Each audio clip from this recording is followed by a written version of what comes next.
বাবুলাল চাকরি খোঁজার জন্য গ্রাম থেকে মুম্বাই শহরে চলে আসে। ও চাকরি খোঁজার জন্য অনেক চেষ্টা করছিল, কিন্তু সে কোথাও চাকরি পায় না।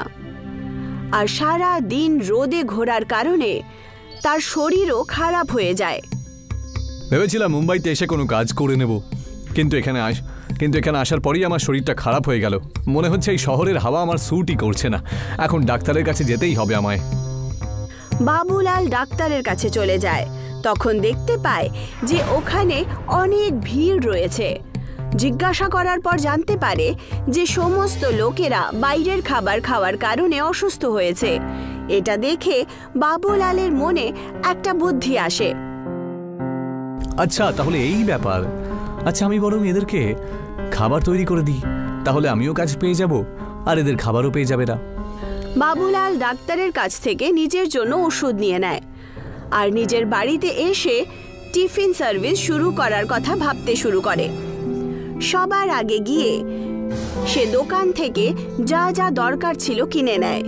তারপর সে বাসনওয়ালার দোকান থেকে গিয়ে ওখান থেকে অনেকগুলো টিফিন বক্স কিনে নেয় আর খাবার বানানো শুরু করে দেয়। ভালো করে রান্না করলে তবেই তো আমার হাতে রান্না সবার পছন্দ হবে, তাই না? আর তার সাথে পরিষ্কারের ব্যাপারটার উপরেও আমাকে বেশ লক্ষ্য রাখতে হবে, তবেই তো সবাই সুস্থ থাকবে। বাবুলাল পরিষ্কার পরিচ্ছন্নভাবে খাবার বানাতো আর লোকেদের বাড়ি বাড়ি গিয়ে টিফিন দিত। সবাই তার হাতের খাবার খেয়ে খুব ভালো লাগে। সেই কারণে তার আরো অনেকগুলো অর্ডার আসতে শুরু হয়ে যায়। আরে বাহ, আমি যতটা ভেবেছিলাম এই কাজটা তার থেকেও দেখছি ভালোই চলছে। এখন মন দিয়ে আমাকে কাজ করতে হবে, তবেই তো আমি আরো বেশি বেশি লোকেদেরকে টিফিন পৌঁছে দিতে পারবো। বাবুলাল খুব পরিশ্রম করত, কিন্তু তা সত্ত্বেও সে বেশি লোক পর্যন্ত টিফিন পৌঁছতে পারত না, কারণ একে তো ও একাই সমস্ত কাজ করছিল, রেশন আনা, খাবার তৈরি করা আর টিফিন পৌঁছানো।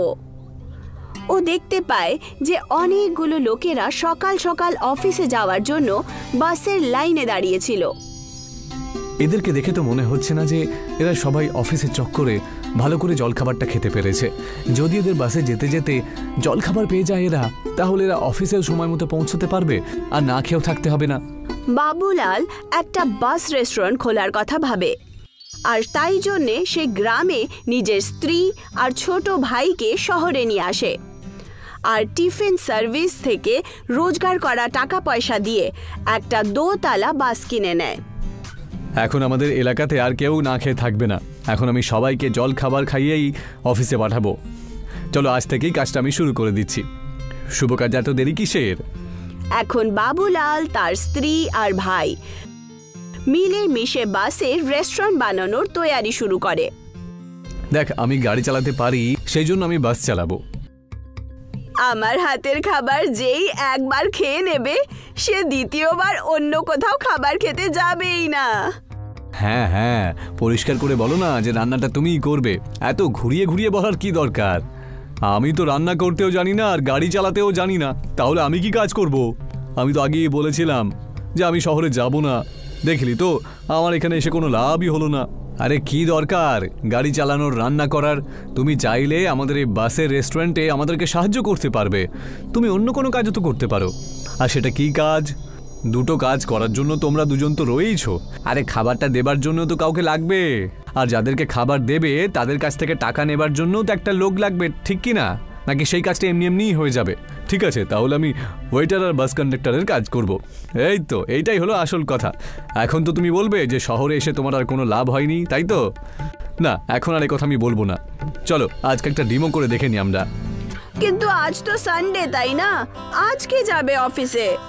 আরে আজকে আমরা আমাদের সমস্ত জিনিস বাসের মধ্যে ভালো করে সেট করে দেব, যাতে কালকে আমরা সকালের মধ্যেই বেশি সমস্যা না হয়। আমি ভাবছিলাম যে রেস্টুরেন্টের সমস্ত সেটআপ আমাদের ওপরের তলায়, আচ্ছা মঞ্জিল না, আমাদের ওপরের তলায় করে দিতে পারি।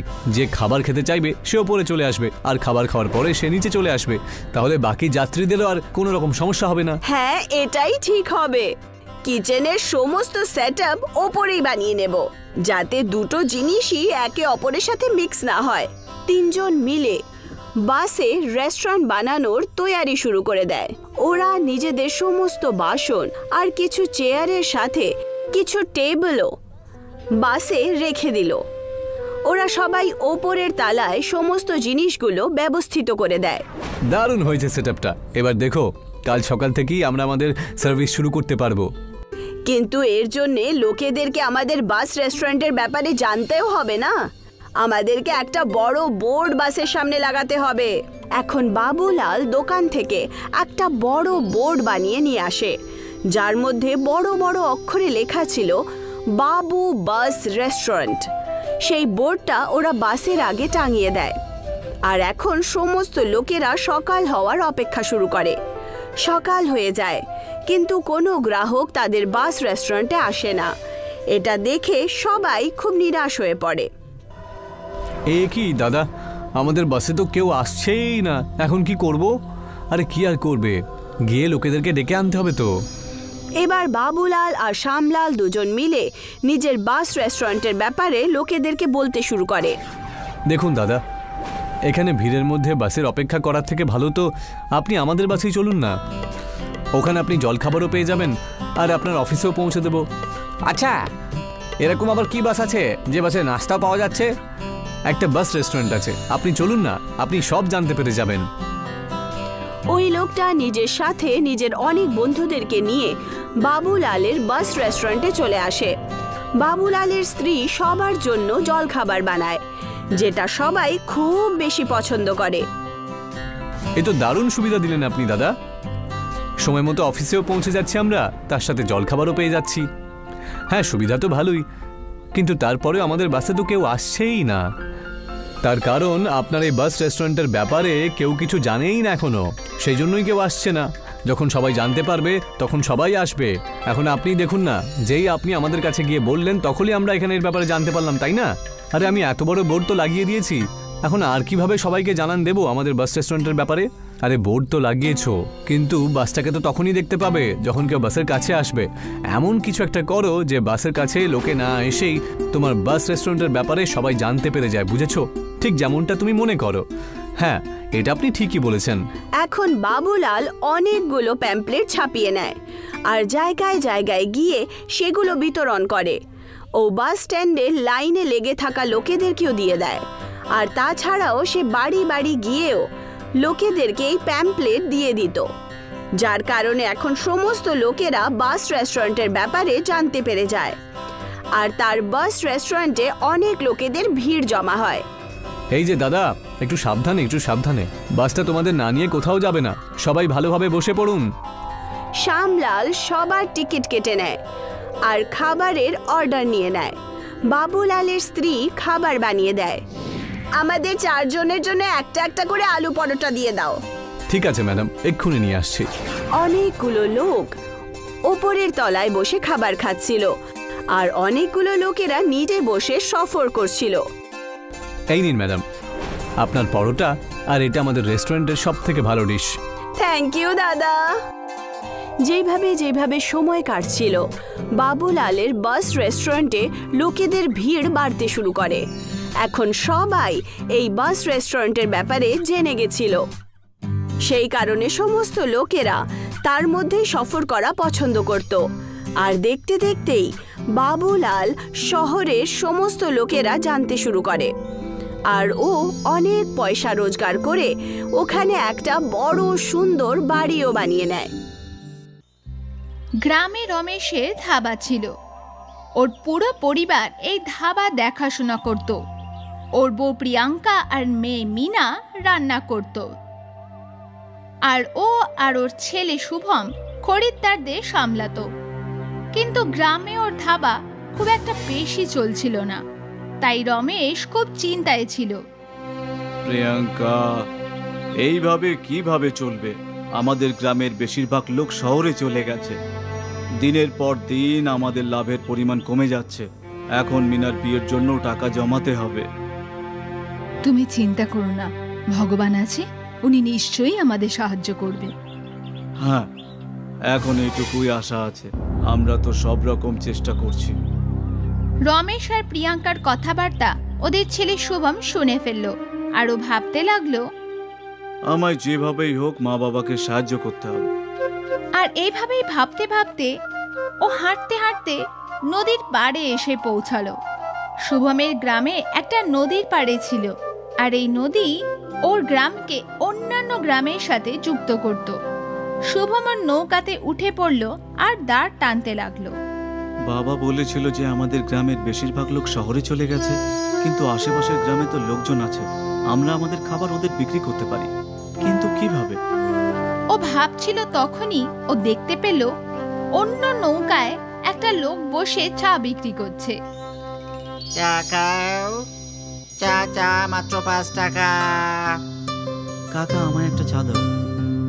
শুভম ওই নৌকার কাছে গেল আর ও দেখলো চাওয়ালা ওনার নৌকায় স্টোভ জ্বালিয়ে রেখেছে আর ওখানেই চা বানিয়ে বিক্রি করছে। কাকা, এটা তো আপনি দারুণ কাজ করছেন, নৌকাতে চা, দারুণ ব্যাপার।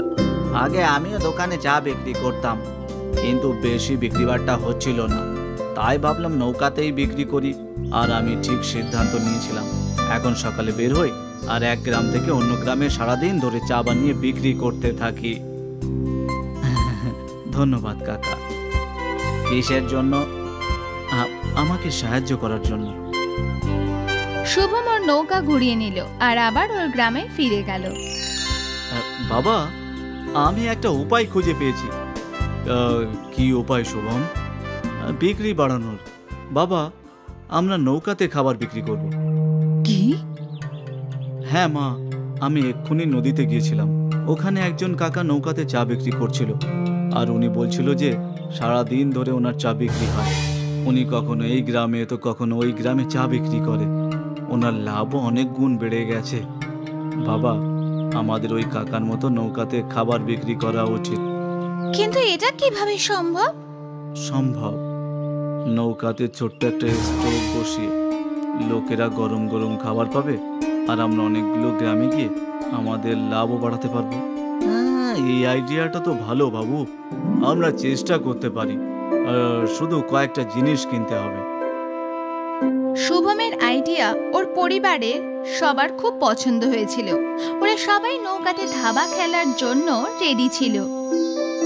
রমেশ আর শুভম বাজারে গিয়ে ছোট গ্যাসের স্টোভ কিনে আনলো, আর তারপর ওরা ওদের নৌকাতে স্টোভ আর বাসনপত্র সেট করে দিল। এদিকে প্রিয়াঙ্কা আর মিনা অর্ধেকের বেশি খাবার বানানো প্রস্তুতি করে নিল, আর সব রেডি করা জিনিস নিয়ে প্রিয়াঙ্কা আর মিনা নৌকার কাছে গেল। সবাই ভগবানের কাছে প্রার্থনা করলো আর ওদের নৌকা নিয়ে বেরিয়ে পড়লো। অন্য গ্রামের কাছে যেতেই খাবার, সুস্বাদু খাবার, সবজি, রুটি, পনির, ডাল, ভাত, যা চাইবে সব পাবে। রমেশ নৌকা পাড়ে দাঁড় করালো আর কয়েকজন ওর নৌকার কাছে এলো। আরে ভাই, এটা আবার কি? এটা হলো নতুন ধাবা, এখানে আপনি খাবার পাবেন, তাও আবার গরম গরম, কম দামে। আচ্ছা, আপনার কাছে কি কি খাবার আছে? তড়কা, ডাল, ভাত, পরোটা, পনির, মাখানি, ফুলকপির তরকারি, রুটি, ছোলা, মশলা, লুচি তরকারি। আরে বাপরে, এত কিছু! আমাকে দুটো পরোটা আর পনিরের তরকারি দাও ভাই। হ্যাঁ। মিনা পনিরের তরকারি গরম করলো আর প্রিয়াঙ্কা পরোটা বানিয়ে দিল। কত দাম? মাত্র 70 টাকা। আরে বাবা, এত কম! আমাদের গ্রামের হোটেলে তো এগুলোই 120 টাকা নিয়ে নেয়। দাম শুনে অন্য খরিদ্দাররাও অর্ডার করলো। তড়কা, ডাল আর জিরা রাইস পার্সেল করে দাও ভাই। আমাকে দুটো লুচি তরকারি দিয়ে দেবেন। আচ্ছা দাদা। প্রিয়াঙ্কা আর মিনা ঝটপট খাবার বানাতে লাগলো, আর রমেশ আর শুভম খরিদ্দারকে দিতে লাগলো। প্রথম দিনেই ওরা গ্রামে 8-10 জন খরিদ্দার পেয়ে গেল। যখন খরিদ্দারদের আসা শেষ হলো, তখন রমেশ নৌকা চালানো আরম্ভ করলো। ওরা পরের গ্রাম গেল, আর ওখানে এক এক করে অনেক খরিদ্দাররা ওদের থেকে খাবার কিনলো। আর তারপর আবার পরের গ্রাম। এরকম করতে করতে সন্ধ্যা অবধি রমেশের ভাসমান ধাবা 8টা গ্রামে ঘুরে ফেলেছিল। প্রিয়াঙ্কা, আজ একদিনে 4000 টাকা রোজগার হয়েছে। এটা তো আমাদের ধাবায় 1 সপ্তাহেও হয়নি। হ্যাঁ শুভম, তোর আইডিয়া তো দারুণ। আজ থেকে আমরা রোজ বেশি বেশি খাবার বানিয়ে নিয়ে আসবো। আচ্ছা বাবা, আমি এটা আশা করেছিলাম। এখন আমাদের আর লোকেদের কথা ভাবার দরকার নেই। আমাদের পরিশ্রম নতুন দিক পেয়েছে। আমাদের এইভাবেই পরিশ্রম চালিয়ে যেতে হবে। হ্যাঁ হ্যাঁ। তারপর আবার কি, রমেশের পরিবার রোজ কঠোর পরিশ্রম করতে লাগলো। ওরা নৌকা করে গ্রামে গ্রামে ঘুরে খাবার বিক্রি করতে লাগলো। সবাই খুশি ছিল, কিন্তু ওদের এই উন্নতি রমেশের গ্রামের ছেলে ভানু সহ্য হচ্ছিল না। ভানু রমেশকে হিংসা করত। আমাকে এই রমেশের কিছু না কিছু একটা করতেই হবে, নয়তো ও আমার থেকে বেশি টাকা রোজগার করবে। আমি এরকমটা হতে দেব না। রাতের অন্ধকারে ভানু রমেশের নৌকো ভেঙে দিল। এবার দেখি কি করে তোমরা নৌকাতে খাবার বিক্রি করতে পারো। রমেশ আর ওর পরিবার যখন নদীর পাড়ে গেল, তখন ওদের নৌকার এই অবস্থা দেখে চিন্তায় পড়ে গেল। এবার আমরা কি করব বাবা? নৌকা তো একদম ভেঙে গেছে। আরে আমরা এখন এতগুলো খাবার কোথায় বিক্রি করব? গ্রামের একজন বয়স্ক লোক ওদের এইসব কথাবার্তা শুনছিল। শোনো, তোমরা আমার নৌকা নিয়ে যাও। আমি তোমাদের সবার পরিশ্রম দেখেছি, আর তোমাদের জন্য অনেক লোকেরা ভালো খাবারও খেতে পারে। এই ভালো কাজ যেন থেমে না যায়। তোমরা যতদিন ইচ্ছা আমার নৌকা ব্যবহার করতে পারো। এমনিতেও সারাদিন নৌকা চালিয়ে কিছুই রোজগার হয় না আমার। ধন্যবাদ কাকা, আপনি আমাদের উপর অনেক বড় দয়া করেছেন। আমি দয়া করিনি, এটা তুমি আমার সাহায্য ধরে নাও। কাকার নৌকো ওদের নৌকোর থেকে বড় আর সুন্দর ছিল। শুভম আর রমেশ ওই বড় নৌকাতে গ্যাস স্টোভ বসিয়ে দিল আর অনেক বানানো খাবারও রেখে দিল। তারপর ওরা বেরিয়ে পড়ল। রোজকার মতোই ওরা অন্য অন্য গ্রামে নেমে খাবার বিক্রি করতে লাগলো। খরিদ্দারও বেড়ে গেছিল আর ওদের লাভও। সন্ধেবেলায় ওরা ওদের গ্রামে ফিরে এলো আর রমেশ ওই বয়স্ক লোকটার বাড়িতে গেল। কাকা, আজ আপনার জন্য আমি খাবার বেচতে পারলাম। আপনার দয়ার জন্য ধন্যবাদ। এটা গ্রহণ করুন। আমাদের রোজগার খুব ভালো হয়েছে, আর ওতে আপনার ভাগও আছে কাকা। প্রথমবার নৌকা না চলিয়েও কেউ আমার টাকা দিচ্ছে। 40 বছর ধরে শুধু নৌকা চালিয়েই টাকা রোজগার করে এনেছি। এখন বয়স হয়ে গেছে, শরীরও পেরে উঠছে না। ভাবছিলাম যে নৌকা বিক্রি করে দেব। না না কাকা, আপনার নৌকা বিক্রি করার দরকার নেই। আমরা আপনার নৌকা চালাবো আর আপনাকে রোজ আপনার নৌকার ভাড়া দিয়ে যাব। ভগবান তোমার মঙ্গল করুক বাবা। বয়স্ক লোকটা রমেশকে নৌকা দিয়ে ওকে সাহায্য করলো, আর রমেশ বয়স্ক লোকটাকে রোজ ভাড়া দেবার কথা বলে ওনাকে সাহায্য করলো। আর এভাবেই এই সাহায্যের ধারা চলতে লাগলো। আর হয়তো এই ভালো মানুষের জন্যই দিনের পর দিন রমেশের ভাসমান ধাবার লাভ বেড়েই চলছিল। আর এসব দেখে ভানু জ্বলে পড়ে উঠল। ও রমেশের ক্ষতি করতে চাইল, কিন্তু না জেনে ওই রমেশের ভালো করে দিল। 1 বছর বাদে রমেশ ওর মেয়ে মিনার বিয়েও অনেক ধুমধাম করে দিল। আর ভানু এখনো রমেশকে দেখে জ্বলে পুড়ে ওঠে। রমেশ আর ওর পরিবারের পরিশ্রম কাজে এলো। এই কাহিনী হলো প্রেমনগর গ্রামের।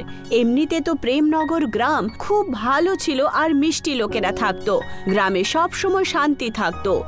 সেই গ্রামেই মঙ্গলু নামের একটা ভিখিরি থাকতো, যে আকাশকে চাদর ভেবে আর মাটিকে বিছানা ভেবে যে কোনো জায়গায় খিদে পেটে ঘুমিয়ে থাকতো।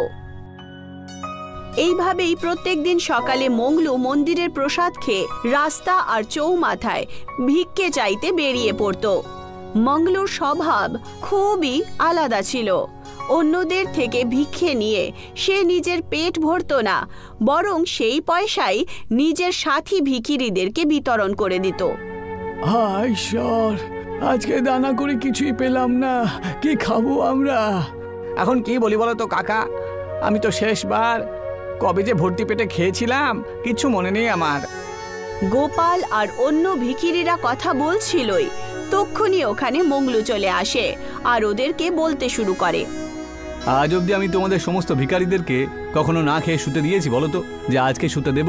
আরে একবার দেখো আমার কাছে কি আছে, দই, জিলিপি আর অনেক খিচুড়ি। আমার চোখ দিয়ে তো আনন্দের জল বেরোতে শুরু করলো।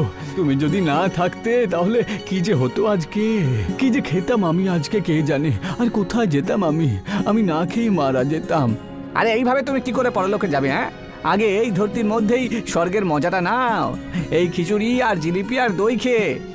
সমস্ত ভিখিরিরা মিলে মিশে খুব আনন্দ করে আর খুবই ভালোভাবে খিচুড়ি, দই আর জিলিপি খায়, আর সবাই আরাম করে ঘুমিয়ে পড়ে। যেইভাবেই সকাল হলো, গোপাল কাকা, রমেশ, আরে তোমরা সবাই কোথায় গেলে? কাকা, ও কাকা, রমেশ, আরে কোথায় গেলে তোমরা দুজন? আরে এখন আমি কাদের সাথে ভিক্ষা চাইবো? আরে ওরা দুজন চোর ছিল, ওদেরকে জেলে পুরে দেওয়া হয়েছে। সকালবেলাতে পুলিশ আসে এখানে আর ওদেরকে তুলে নিয়ে যায় যখন তুমি গভীর ঘুমের মধ্যে ছিলে। এসব কি আজেবাজে কথা বলছেন? না কি বলছেনটা কি আপনি? ওরা দুজন তো সৎ মানুষ ছিল, ওরা দুজন এমন করতে পারে না। মংলু ওদেরকে খুঁজতে খুঁজতে পুলিশ স্টেশন চলে যায় আর দেখতে পায় দুজনই পুলিশের জেলে রয়েছে। ওদেরকে দেখে মংলু বলে, সাহেব, আমাকে বলবেন ওদের দুজনকে কেন আপনি গ্রেপ্তার করে রেখেছেন? এত গলা তুলে তুমি আমার সাথে কথা বলছো কি করে? হ্যাঁ, আমরা ভিখারি বাবু, জগতে সবার কাছে আমরা ভিক্ষে চাইতে পারি ঠিকই, কিন্তু আমরা এতটাই অসৎ নয় যে আমরা চুরি করে নেব। বাহ, বেশ বড় বড় কথা বলতে পারো তো তুমি। ইন্সপেক্টর বাবু, যদি আপনি বলেন একেও ভেতরে পুরে দিই আমি। হ্যাঁ হ্যাঁ, পুরে দাও, কিন্তু আমার দোষটা কি? আমাকে ছেড়ে দিন, আমাকে ছেড়ে দিন। ওই হাবিলদাররা মংলুর একটা কথাও শুনলো না আর তাকে জেলের ভেতরে পুরে দিল, সেই জেলেই যেখানে গোপাল আর রমেশ আগে থেকেই বন্দী ছিল। হায় ঈশ্বর, এসব কি হচ্ছেটা কি? আমি কিছুই বুঝতে পারছি না তো। ওরা আমাকে আর রমেশকে এই জেলে পুরে দেয় গো, যেখানে আমরা রাত্রে ঘুমাচ্ছিলাম। ওই জায়গাটাকে একটা বড় লোক নাকি কিনে নিয়েছে, শেঠ বিজরিমাল। কিন্তু এতে তোমাদের গ্রেপ্তার করার কি দরকার ছিল? আরে সেই দিন রাত্রে তুমি যখন আমাদেরকে জিলিপি খাইয়েছিলে না, তখন গিয়ে রমেশ মংলুকে সমস্ত কথা বলে। যাই বল ভাই, মাংলু কিন্তু খুব দানি, জানিস তো।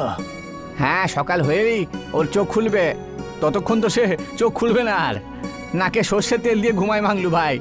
ততক্ষণে ওখানে কিছু গুন্ডা চলে আসে আর বলতে শুরু করে, এই ভিখারিগুলোকে এখান থেকে তুলে নিয়ে গিয়ে কোনো জঙ্গল বা মরুভূমিতে ছেড়ে এসো তো। এই জমিটা আমাদের গ্রামের নেতার, বুঝলে?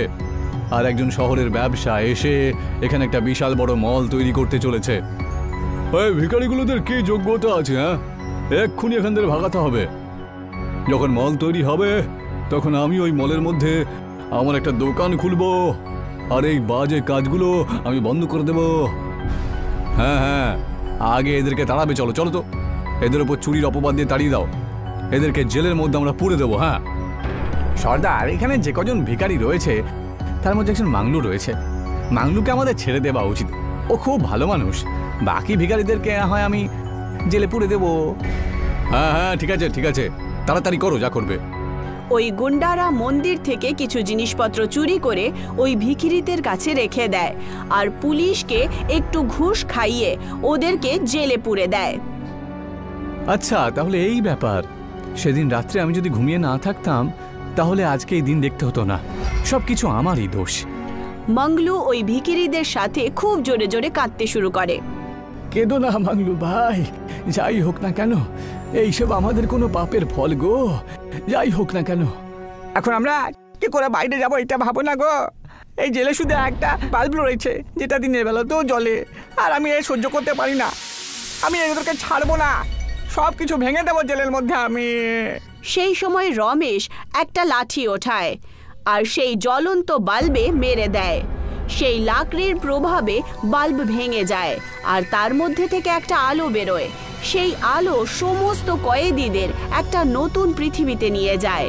এখানে ওরা দেখতে পায় যে আগে থেকেই ওখানে অনেক ধরনের কয়েদিরা রয়েছে। এসব কি হচ্ছে? আর এরা সবাই কারা? আমি তো কিছুই বুঝতে পারছি না। আর এই বাল্বের জগৎটা কোত্থেকে চলে এলো? তখন ওখানে একটা বুড়ো কয়েদি আসে আর তাদেরকে বলতে শুরু করে, এসো এসো মাংলু, তুমি যে আসবে এটা আমরা খুব ভালোভাবেই তো জানতাম, তবে এটা জানতাম না যে এত দেরি করে আসবে। আপনি আমার নাম কি করে জানলেন? আপনি কে বলুন তো? আর এসব হচ্ছেটা কি? আপনি আমাদের ব্যাপারে এত সব কিছু জানলেন কি করে গো? এই বাল্বের দুনিয়া থেকে জেলটা খুব ভালোই লাগে বুঝলে। আর জেলের মধ্যে যতগুলো বাল্ব রয়েছে সবগুলো ক্যামেরার মতন কাজ করে। এখন আমরা এখানে বসে জেলে সমস্ত কথা শুনতে পারবো, দেখতে পাবো। এখান থেকে বেরোনোর কোনো রাস্তা তো থাকবে। আমিও এখানে গত 1 সপ্তাহ ধরে বন্দি রয়েছি। এসবই হলো গ্রহের হেরফের। যখনই গ্রহ নিয়ে কেউ খেলা করে বাল্বের দরজাটা খুলে যায়, আর এমন ঘটনা ঘটতেই থাকে। এর একটাই উপায় রয়েছে এখন, আপনাদের সবাইকে বাইরে বের করার জন্য আমি সব কিছু করতে পারি। আমাকে বলুন কি করতে হবে বলুন। এর জন্য তোমাকে জেলের ভেতরের সমস্ত বাল্ব ভাঙতে হবে। এইটুকু বলে বুড়ো কয়েদি ওদেরকে জাদুই বাল্বের কাছে নিয়ে চলে যায়। এটা এত বড় বাল্ব, এর থেকে আমরা কি করে মুক্তি পাবো? এই বাল্বটাকে সেই ভাঙতে পারবে যে কখনো কোনো পাপ করেনি, আর যার মন খুব ভালো, সৎ আর দয়ালুও হয় জানো সে। এই কাজটা আমার থেকে ভালো আর কেউ করতে পারবে না, আমি এই ব্যাপারে গ্যারান্টি দিয়ে বলতে পারি। চলো সরে যাও। কারোর কথা না শুনে রমেশ একটা লাঠি তুলে নেয় আর এদিক ওদিক না দেখে সে সেই বাল্বটাকে ভাঙার জন্য এগিয়ে যায়। কিন্তু সেই জাদুই বাল্বের কারেন্ট এত তেজ ছিল যে রমেশের অবস্থা খারাপ হয়ে যায় আর সে জোরদার কারেন্ট খায়। ও গো বাবা গো, ওরে বাবা রে, মরে গেলাম গো, ওরে কারেন্ট মারলো গো, ওরে আবার কি হলো গো? রমেশের এত জোরে ঝটকা লাগে যে সবাই ভয় পায় আর রমেশ দূরে দাঁড়িয়ে পড়ে। তক্ষুনি সেই বিশাল বাল্বের ভেতর থেকে আওয়াজ আসে, প্রকৃতির বিরুদ্ধে কেউ যেতে পারে না। এই বাল্বটা খুব বড় পুরোহিতের, যে জেলে নির্দোষ হয়ে শাস্তি পেয়েছিল। এই বাল্বটাকে একমাত্র আমিই ভাঙতে পারবো আর সবাইকে এখান থেকে মুক্তি করে দেব। এইটুকু বলা মাত্রই রমেশের হাত থেকে লাঠি নিয়ে মংলু ওই বাল্বের কাছে পৌঁছায় আর খুব জোরে লাকড়ি নিয়ে সেই বাল্বের ওপরে মেরে দেয়।